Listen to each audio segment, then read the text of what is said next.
Hi everyone, Petrik here. First of all, Happy New Year. It has been a while. I think it has been 2 weeks since I posted my last video, and that was before the year 2025 ended. So this is the first video of the year 2026.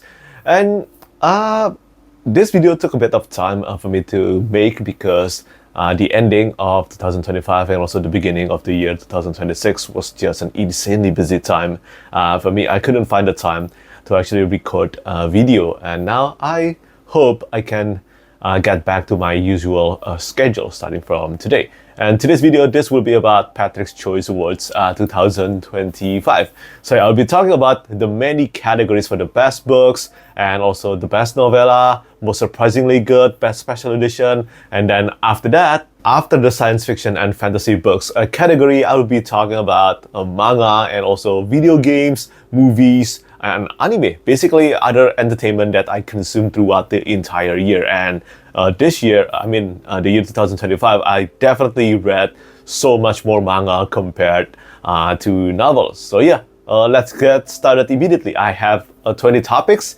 to cover today. Let's start from the first one. The first category, this will be about the most surprisingly good novel. And for this one, I will give it to Half a War by Joe Abercrombie. This is the third book in the Shattered Sea trilogy. And although I did enjoy reading Half a King and also Half the World, I kind of expected that I would end up enjoying them anyway, despite some of the criticisms and also opinions regarding how the series is basically a weaker version of the First Law trilogy. And I think I heard plenty of times that the third one is the weakest one of the trilogy, but it wasn't the case for me. I'm still not sure whether Half the World or Half a War is actually my favorite in the trilogy, but I enjoyed this one so much more than I thought I would. It's dark, it definitely gave the meaning and also reveal everything about the world in the Shattered Sea, especially about the magic and the elven magic throughout the entire series. And also, even though Thorn and Bran are not longer the main characters of Half a War, I think Thorn in particular, she's still quite dominant in the narrative, and I enjoyed it. I also quite enjoyed reading the story of Wraith and Cole. So yeah, at the end, I still gave this one a 4 stars rating. So yeah, this is surprisingly pretty good. Onward to the next category. This is, of course, for the best novella, and it will have to be An Inkling of Flame by Z.B. Steele. I talked about this one plenty of times already throughout the year 2025 on my YouTube channel, and I can only repeat what I said because I really enjoyed this. In 100 pages, I think, Z.B. Steele managed to deliver the themes about the harshness and also boredom of war and what it reaps from the people participate in the battles. And I enjoyed it. This one definitely gave a lot of motivation to try reading Whispers of the Storm, which is the main novel in the Song of the Dam series. And I will try to get around to that this year, especially because I really like reading the framing narrative in An Inkling of Flame, and I do hope and heard that the Whispers of the Storm is so much better. So yeah, hopefully I can get to read that this year. As for the best standalone novel, again, this is one of my favorite books of the year, and this is Catabasis by R.F. Kuang. It is not my favorite book by R.F. Kuang, but I still think that it is a great novel. It's a bit more bizarre and also quite experimental in my opinion. But even though the first half definitely did take some time for me to get used to, but after we started learning more about the characters' motivations, I think Catabasis in the second half definitely shine up to the last page of the book. As for the best debut novel, this will have to be A Song of Legends Lost by M.H. Ayinde. Again, I give this one a 4 stars rating. It is not a 5 stars rating, but I think the rest of the series has that potential. Let's see whether that will happen or not. But The Song of Legends Lost, I like to call this one a Shaman King. Shaman King meets epic fantasy. Or if we're combining manga and anime with video game, then Shaman King meets Horizon Zero Dawn. I think that's the best pitch that I can give for A Song of Legends Lost. And I think it's just refreshing to still be reading new epic fantasy without romantasy element these days, because that's getting rarer and rarer now, even though that used to be quite the norm, and I miss those days, not gonna lie. But yeah, this is a great one. I really enjoyed it. If you want to know my full thoughts about it, I have my full spoiler-free review on Goodreads and also my blog, as always. On to the next category. This is about the best start to a series. I will have to give this one to The Daughter of Crows by Mark Lawrence. That book is being released this year. If you love Book of the Ancestor, you love Broken Empire trilogy, you have to try reading this one.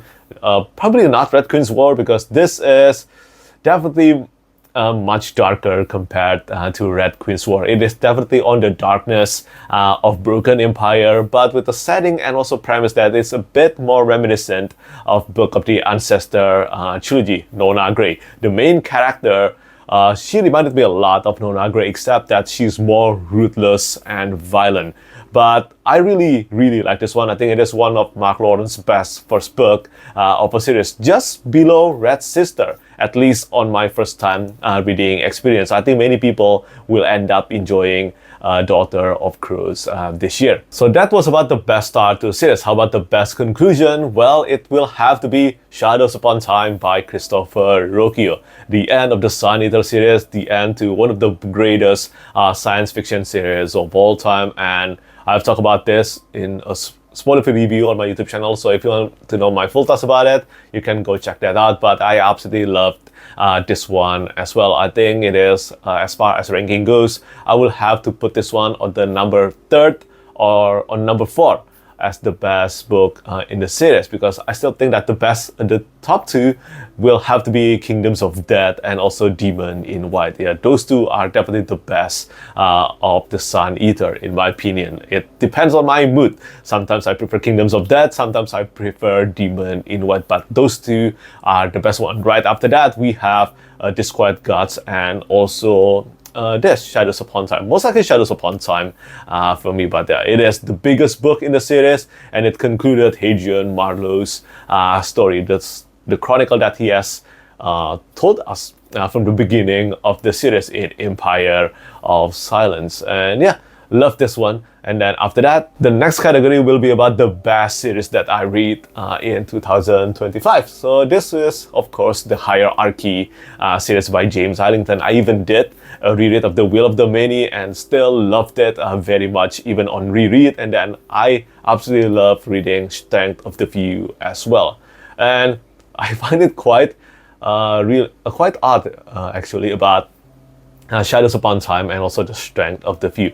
It seems like readers who dislike these two books, they are incredibly vocal about how much they disliked it, and some have told me that these two books are huge failures, and also in terms of rating and in terms of sales. And I can definitely say, in terms of average ratings and also in terms of sales, these two are far from being a failure. So just because you dislike something, that doesn't instantly mean that the book is a failure commercially. And yeah, that's a different story. I can dislike a book that is super popular as well. I have in the past. And that doesn't mean the book wasn't successful commercially. And that has to be differentiated, okay? But back to topic, the Hierarchy series, The Strength of the Few, it increased the complexity and the ambitious scope of the Hierarchy series, and we're only halfway through the series. Knowing James Arlington previous work, the Lycanius trilogy, I know that he's preparing a lot of explosive stuff to happen in the remaining half of the series, and I'm incredibly excited about reading The Justice of One. That's the title of the 3rd book, and then eventually the 4th book. But the 3rd book, The Justice of One, is being released hopefully in 2027. It is not happening this year. So before we start talking about manga and also video games and TV show and movies, let's talk about special editions first. So I have 2 categories for this one. For the first one, I have about the best special edition for self-published fantasy books, and then after that we have best special edition for traditionally published books. But let's start with the self-published fantasy books first. So of course, yes, I'm going to choose 2 for this one. They have to be first Conqueror's Blood by Zamil Akhtar. So this is the 2nd book in the Ultimate Edition of the Gunmetal God series, and I can't praise Zamil enough for his determination to make this truly the ultimate edition of his series. And yeah, just like the first book, you can see the emboss and also the holograph foil on the cover art here, and then there's edges, and on the back it says the gods go to war. And of course the story continues to here. It's the earth that bleeds. But yeah, this book, this edition, it is packed with a lot of illustrations because Zabil Akhtar doesn't hold back. And let's take a look at the end paper.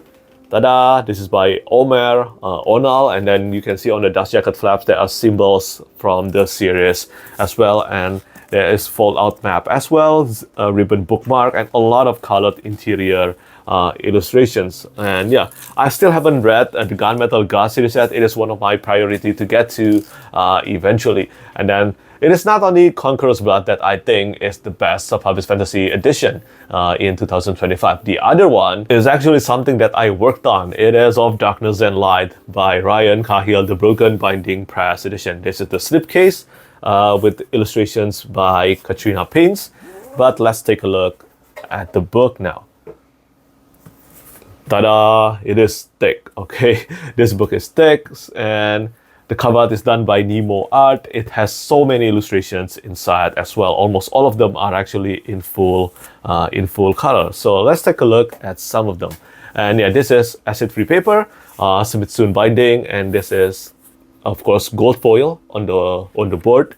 And it starts with a map by Josh Hoskett, and it has a lot of illustrations, I know, because I actually wrote pretty much all the art brief for the interior artwork of this edition. Yeah, like this one, this is done by Renee Eichner, but yeah, the scenes chosen, which one gets illustrated, I discussed this heavily with Ryan Cahill together. And yeah, I think this turns out beautifully. We're going to start working on The Exile this month, I think. Yeah, we're going to start working on The Exile this month. And then after that, it is the big one of War and Ruin. And let's see, I think we can make a special edition as good as this again with the rest of the series. That also means that I do have to read Of Vampires and Dust, fingers crossed, this year. But that's for self-published fantasy edition. How about best traditionally published special edition? Well, the champion for this one, just like last year, again belongs to Curious King, both of them. First, we have Legend by David Gemmell. I actually posted a video about this, an unboxing, and this is the slipcase, beautiful. The slipcase comes in green, and this is the cover art by Justin Sweet. And you know what? About the quality of dust jacket, it is hard to find a dust jacket that tops Curious King's production. And just like the Hyperion books, this book actually comes with a lot of black and white interior illustrations, and also 6+2 and papers, 6 color illustrations. All of them are done by Justin Sweet. And let's take a look at this. This is what I'm talking about here. Something about the font and also the chapter icons actually felt like a classic fantasy, and I think that's kind of refreshing to see. And also, let's take a look at this one. Ta-da! This is the kind of black and white interior illustrations being implemented into many pages of the book. And I ashamedly haven't read Legend by David Gemmell yet. I have read only the Troy trilogy, so I guess, well, I will be reading Legend with this legendary edition. See, this is beautiful. Again, a top-notch production from Curious King, but of course, this doesn't actually top the best or the holy grails of Curious King production, which coincidentally also is the most luxurious books in my collection. The first book and this one, The Fall of Hyperion, by Dan Simmons, Curious King edition. And yeah, it comes with this epic clamshell, and undoubtedly this is the best special edition that I own, Hyperion and also this one. And when we open it, I have to be careful, and ta-da, this is the book. Yeah, you can see the maze patterns, and yeah, it's gorgeous. Especially it's even more special because I do consider Hyperion and also The Fall of Hyperion some of the greatest science fiction novels of all time. Not so much about Endymion. I still enjoy that, but I think it's a step down from the Hyperion books. But anyway, we're talking about special editions. This edition of The Fall of Hyperion, it is illustrated once again by the legendary Jamie Jones, and I just want to say congratulations to Curious King for another win this year. You get the Petrik's Choice Awards for the best special edition again 2 years in a row. So now that's it on the coverage of books. We're about halfway through this video now. As for the rest of this video, this is about manga, TV show, movies, and also video game. And yeah, let's start by talking about manga first. The most disappointing manga that I read in 2025. Unfortunately, this will have to be... I'm sad to say that it is Delicious in Dungeon. I finally finished reading this one. I just don't get why this is so highly praised. I think it's alright. It is alright sometimes, comfy, sometimes cozy, and sometimes it can be scary, but at the end, I don't think this is that special. It is completed now, but again, as I said, it is not that I dislike the manga series. I just think that it's quite overrated in my opinion. I have read a lot of manga series, and this one is far from matching some of the best ones that I have read. And speaking of best, what's the best ongoing manga series that I continue to read in 2025? This will have to be One Piece. I finally decided to read One Piece Egghead Island, and somehow the Egghead Island turns out to be the story arc in Egghead Island turns out to be one of the best story arc in the entire One Piece. I think from the post time skip arc, this is probably either the best or the second best, just up there together with the Wano story arc. It's just incredible, the emotions that is packed, and also the pacing and the insanity of the battles. This is One Piece at its best. And yeah, I think the character, I did not expect the background of this particular character in the Egghead Island arc to be that emotionally devastating. It's amazing, absolutely amazing. And other than One Piece, I would have to choose Dan Da Dan for the best ongoing manga series that I read. It continues to be bonkers and super fun to read, and I just love this one very much. I think it is one of the best ongoing manga series right now. Moving on to the next category, this is about the best completed manga. I have two choices for this one. First, My Hero Academia. Whether it is the manga or the anime for the final season, it is just absolutely amazing in my opinion. I do not understand or know why there were, I think, a lot of criticisms regarding My Hero Academia. I just cannot find it. It is one of my favorite manga series of all time. And yes, the anime, there were a lot of seasons where the quality definitely dropped. In my opinion, I think it started from the battle or the contest between Class A versus Class B. I think the anime started to go downhill from there. And then it never rise up again until this final season. This final season, you have to give it to them. They went all out, they went plus ultra, and they went beyond. They went beyond their power to actually achieve such the incredible finale. And yeah, I loved it very much. I loved it very much. And for the other manga, it will have to be Vinland Saga. Vinland Saga by Makoto Yukimura finally is over. And yeah, it is satisfying. It is an amazing manga series. I have read this one, I think, for a decade. And I can't believe that it has actually ended. Well, it is a decade, I think.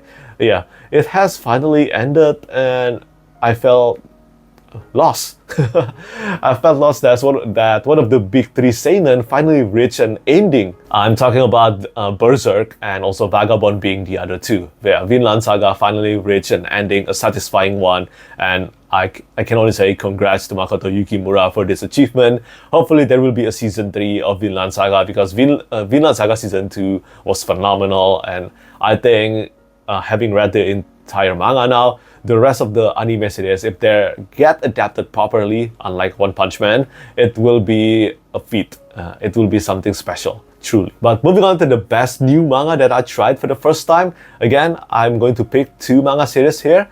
They are Kagurabachi and also Gachi Akuta. Gachi Akuta will have to win this one. I mean, I love Kagurabachi as well. It started out as a meme that is going to take over as the best manga series of all time. And at first, I took that as a joke, but now the current story arc it is intense, epic, and also the two-page spread. They are some of the best that I have ever seen in manga series. And speaking of style and also some of the best manga art, well, Gachi Akuta is not lacking in that department. This is a very stylish manga series, but I do love the magic system as well. There is a lot of great redemption arc and also underdog rising to become a hero. I love Gachi Akuta. I think the manga series actually won over the anime adaptation. Not saying that the anime adaptation is bad, I just like the manga even more. There's this combination of graffiti and also manga illustrations being combined in Gachi Akuta, and I think the result is just something super distinct, and this is on top of great characters and magic system as well. But that's it on the topic of manga. As for the best anime that I watched in 2025, they have to be To Be Hero X and also Orb. Yeah, I did not watch My Hero Academia finale in 2025. That's in 2026, so it will have to be on 2026 list. But anyway, To Be Hero X took me by surprise. I did not know anything about that show, but if you want to try it, give the first 4 episodes a try. They are some of the most unique combination of animation I have ever seen. It combines anime style like standard anime and also animation style like arcade. They combine it together into one episode. Just watch the trailer or watch some clips on YouTube. You will know what I'm talking about. And yeah, it's stunning. The story is good as well. And I think there will be another season to Be Hero X, and I look forward to watching that. It's incredible. And the other one, this is nothing flashy at all. This is about Orb, the movements of the earth. And this is intellectual anime series about stargazing. Yeah, you might think that is boring, but astrology, an anime about astrology. But trust me, there are a lot of poignant and also incredible message being delivered through this anime, and also the music, the characters, they shine. They really shine through the show, in my opinion. And I don't know how many people have actually watched this anime, but again, as I said, I did enjoy this anime a lot. It also depicted just how harsh blind motivation can be, and also how brutal our history, because this story takes place in our world, and it definitely involves a lot of real life figures and historical events. Moving on to the next category, now it's time to talk about movies. I did not watch many movies this in 2025. I think I watched a grand total of three movies. That's it. So my options are very limited here. I want to make that very clear.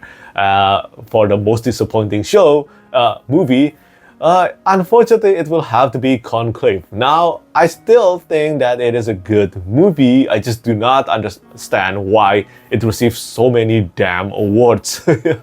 Yeah, I think this is the weakest out of the 3 movies that I watched. Again, not a bad movie. I just think it's overrated. That's all. As for the best movie, I will give it to K-pop Demon Hunter. And yeah, it's incredible. There were a lot of super hype toward this animation, K-pop Demon Hunter, and I think it is well deserved. It is so good. It's just so fun to watch, and also the songs, you just can't get them out of your head. It's so catchy. Even if you think the song sucks, it will still be stuck in your head. That's it. It's just that kind of earworm. But that's it for movies. How about TV show? Most disappointing TV show, Wheel of Time Season 2. Easy answer. It's definitely that one. I just think that the changes done, they're not necessary in my opinion.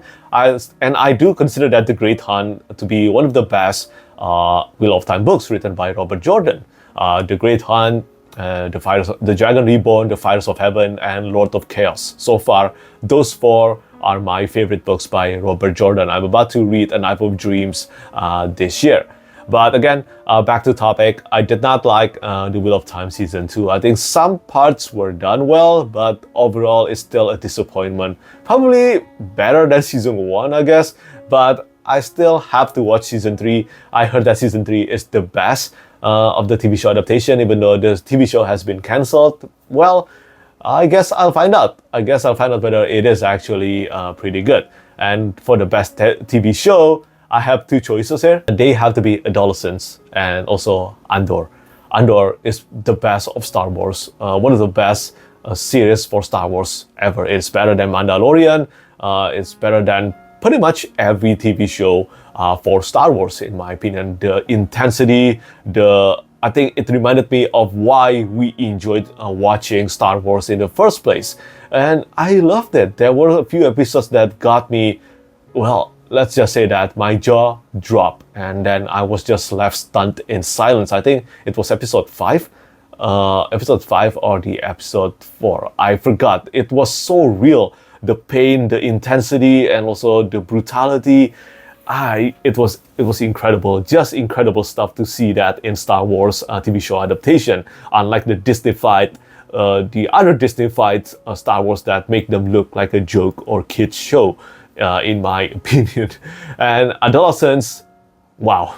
Just wow, to tell a story as resonant and also relevant like this in 4 episodes, and to make it hit that deep, it is a stunning achievement really. No notes, it is just absolutely incredible. And finally, for the final word and also to end this video, best video game, Expedition 33. That's it. Clair Obscur Expedition 33. Ever since I saw the trailer, I knew that it would be something special. Still, I did not expect it would be on this level.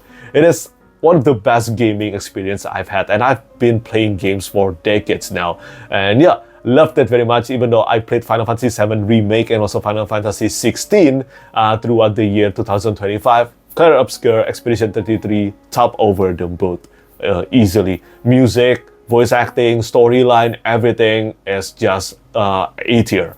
S tier, basically. S tier. That's the conclusion of Petrik's Choice Awards for the year 2025.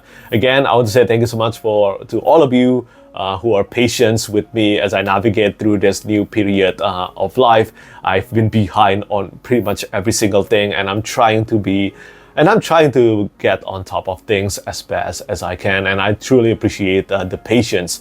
And yeah, that's pretty much it from me today. The next video probably will have to be a book review, and then after that, the first episode of SFF Spotlight in 2026.